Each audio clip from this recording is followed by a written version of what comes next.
Alhamdulillah, bismillah.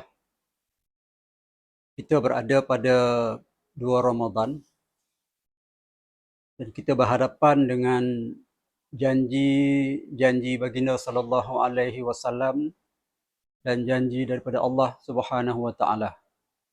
Bila berhadapan dengan janji Allah dan janji Rasul ini, ia menjadi cabaran kepada kita sama ada kita bersungguh-sungguh yakin dengan janji itu ataupun kita memperhitungkan itu merupakan perkara-perkara yang bukan menjadi kewajipan.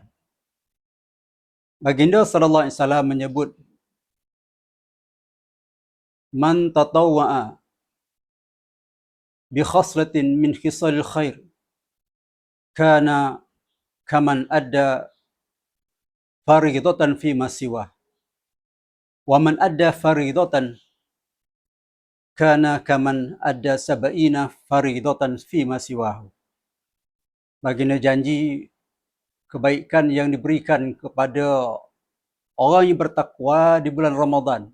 Sesiapa yang buat perkara yang sunat, Allah akan hitungkan ganjarannya dia melakukan perkara yang fardu.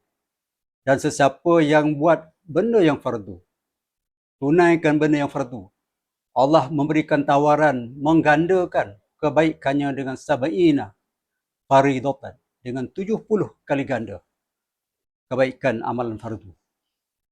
Ini di antara janji Allah Subhanahu wa taala yang kita mengasakan bahawa di bulan Ramadan, kalau kita tak ambil peluang ini, ianya memberikan dua keadaan. Pertama, kemungkinan kita tidak mampu, malas. Ataupun yang keduanya, ini cukup menakutkan bahawa kita memperentengkan tawaran Allah Subhanahu wa taala.